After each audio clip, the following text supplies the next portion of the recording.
Please note that the content of this episode has explicit language and is not suitable for underage listeners.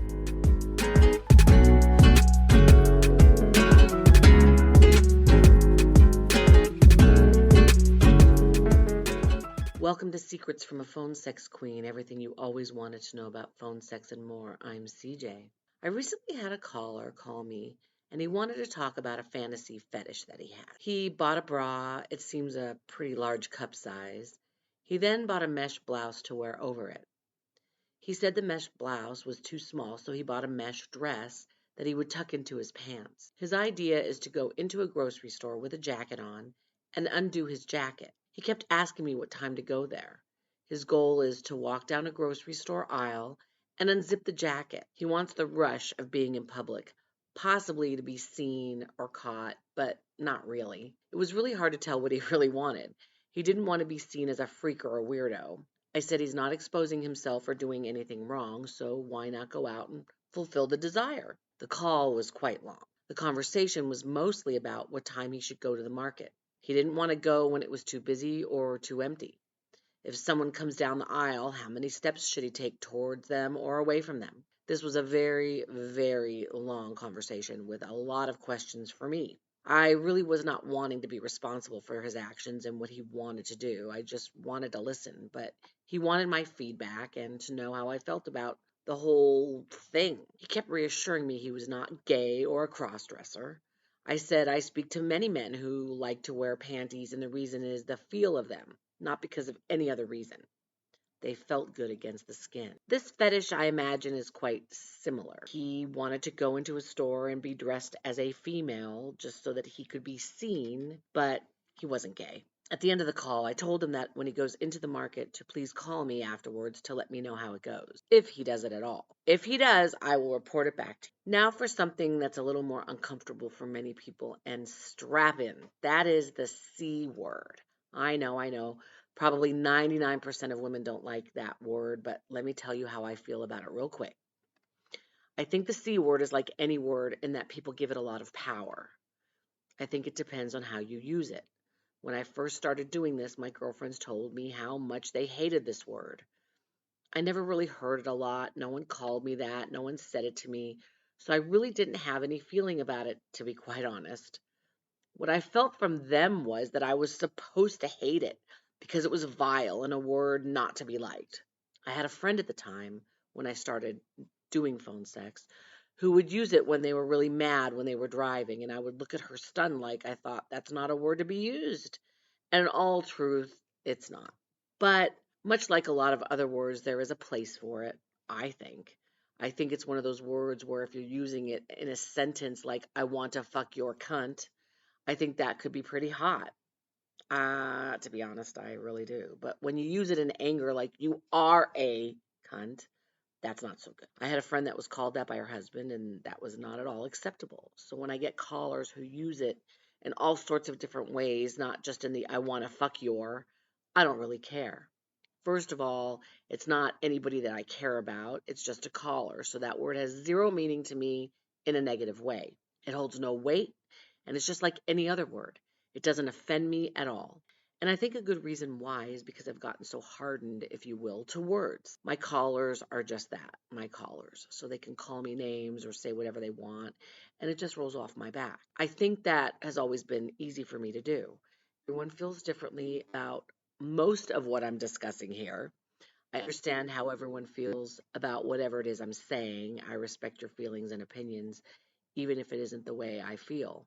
Everyone is entitled to feel the way they feel. If you look up the origin of the word, as I did, it does have an interesting history. I won't bore you with that here, but you watch British television, they use the word. Everyone has a different feeling about it. I don't have any feeling about it. It's just a word to me. And you can think about that and think about how you feel about it. And you could actually write to me and tell me how you feel. I'd be very interested to know. I didn't mean to offend anyone here, so if I have, I apologize. Recently, someone asked me if when I log off, do I carry what the callers have said to me that evening around with me? Does it hold a lot of weight in my head, in my heart, in my mind? And the answer to that is no. I think having done it for so long, I've kind of learned how to let it go. I may think about it for a minute or two, but for the most part, I just let it go. I just let it roll off my back. I can't hold on to everybody's pain or strangeness or fetishes or whatever it is they call and talk to me about. Can't hold on to that. That is not for me to carry. I may be a vessel of some kind, but I'm not the kind of vessel that holds things. I have a lot of holes so that I can just let it go, and that way I can move along and do it again the next day. I will add this. I recently had a customer who was sending me pictures of his supposed wife sucking another man's cock. He would write me some stuff, and to be honest, I wasn't sure what he was trying to get at. After a while, he called me. I was laying down when I was talking to him, as I usually do, and he wrote me something on the site. He said, "Did you get my message?" And I said, "No." He said, "Read what I wrote to you. Go look and see." So I got up, because I was laying down, and I read it. I'm not going to tell you what it said, but it bothered me to my core. And he mumbled something and hung up. I immediately deleted it and wanted to see if I could block him. When I looked it up, it said I could be blocking him from the site, not just from calling me. I wasn't comfortable doing that, so I didn't. But I said to myself, if he says anything like that again, I will block him. The next day, he came on and apologized for what he wrote, and I said, okay, so clearly he knew he said something wrong. That is the first time I ever wanted to block someone. That I couldn't forget, but that is extremely rare. And for something to bother me so deeply to my core, it must have been bad. Along the same lines, I think a lot of people that I've spoken with, friends of mine or acquaintances, when I talk about what I do, they always say they could never do it because they would laugh or not be able to let it go. And I think that is one of the things, again, where you have to learn how to let it go and not let it take a hold of you, because it probably could. What people say to you probably could stick with you and haunt you sometimes. I think that having done it for so long, I've learned to not let it haunt me, but I think it took a while. I have friends who ask me, or people who just learn that I'm doing this, all sorts of questions. People ask me all sorts of questions, and when I talk to them about it, I say to them, I can probably tell you about 90% of what my callers say. But there's that 10% that I would never tell anyone because you just can't unhear it. I might have mentioned that before. Once you hear it, that's it. And I don't want to upset anyone or traumatize them. I truly don't care what anybody thinks of me and what I do, but I do think that some things should be kept a little more private. And that is that 10% of I will never tell you what I've heard because all it will do is upset you. And trust me, I don't want to upset anyone. Here is something fun I want to share. So a little while ago, I got a caller who was female. I haven't had one in years. I think I've had two in my entire phone acting career. So this was number three. So she calls and says, I'm new to doing this and I want to I want to get some advice from you. She says, I knew that I needed to talk with someone because I've only been doing this for a couple of weeks and I could use some guidance. I thought to myself, how super smart are you to do that? Some people would just get into this and try to figure it out themselves, and of course you can. But I felt like she was really thoughtful about it because I could certainly give her some tips. The first thing was our voices were very different, so we're not going to compete for the same callers, that's for sure. I wanted to assure her of that.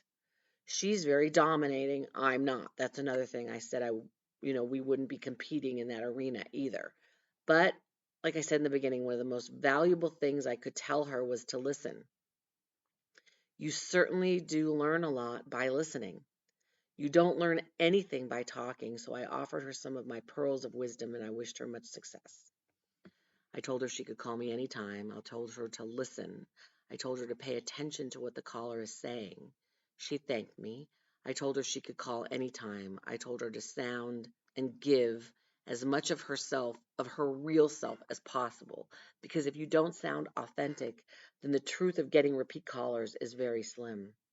That is what you want. You want regular customers, regular callers who call you often, or at least on a regular basis, who will become familiar with you, become obsessed with you, and you will make money. I always say, you've heard me, keep your eye on the prize and know why you're here, and that's to make money. If you become friendly and overly friendly, like I've said before, they're not going to want to pay for it. So I hope that she is successful. I've often said I would love to train phone sex girls because I think I have a lot to offer, and at the very least, I have a lot of experience. People just jump into this thinking, oh, this is easy, and it might work for them. But you really need to know how to listen. And if you're not a good listener, it'll never work. Here's something that happened to me recently. I got an email on the website where I work, and the person told me their name and where they're from. And it kind of freaked me out because they were from the same place as my mom, and they had the same first name and spelling of a cousin of mine. Now, I never met this cousin, but I knew that he had brothers because I've met them. So I was a little concerned because it seemed quite coincidental that somebody had the same name with this particular spelling in the same city where my mom came from. So this person wrote me emails a couple of times, and I just didn't know how to go about finding out if we were related. I thought, oh my goodness, if we're related, I certainly don't want to talk to him, but what do I do? So I go on Facebook and I wrote to my cousin, who I thought would be his brother, and asked a few questions, but that really didn't help. So the guy calls me up and we're talking, and he says to me that he's looking for a wife and he thinks this is the place to find one. And I thought, really? Not here. But then he proceeds to tell me that he's still married and he's separated and that there's a 50-50 chance that they'll get back together. He says he has a son. My cousin has a son. So it's not making me feel warm and fuzzy and that we're not related. So then he says to me, do I want a picture? And I said, sure. So he sends me a couple pictures and I'm looking to see if I see a resemblance. And I don't, but that doesn't matter.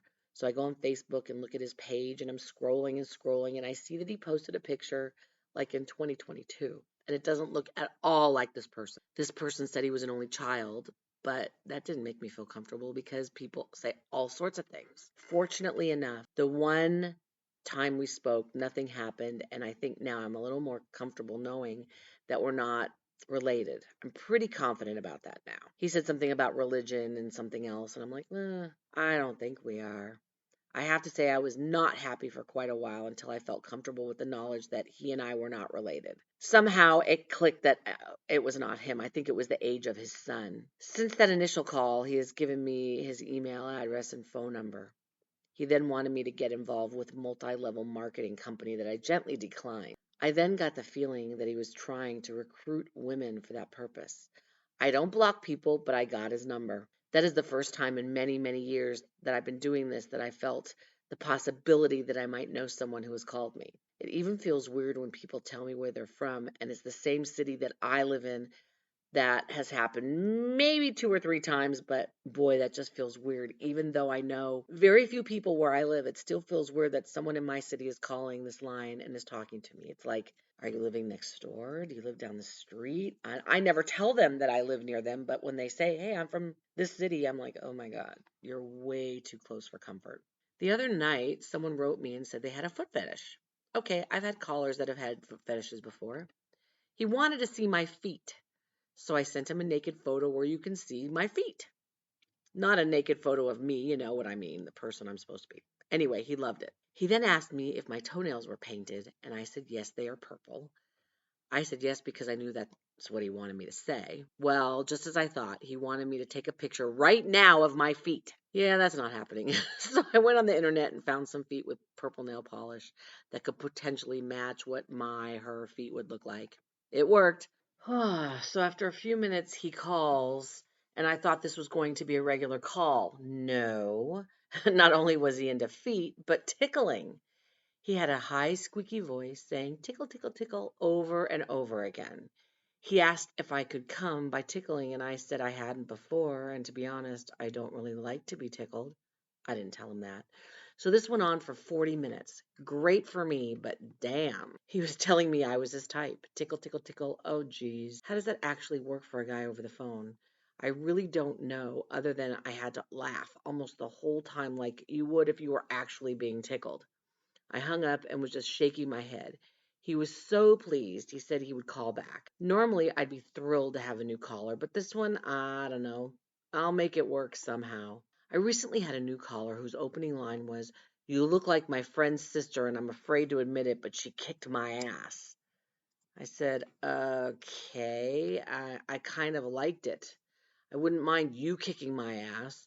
So I was not logged in yet and was on a personal call. So I wrote saying I will be on soon. When I did log in, he had written me saying what a waste of time. He blocked me. I was pretty mad. Yes, it took me longer than had expected to log in, but to block me? Fuck that. Once I logged in, he called me and I let him have it. And I said, "Do not block me ever again." And he said, "Yes, mistress." Oh no.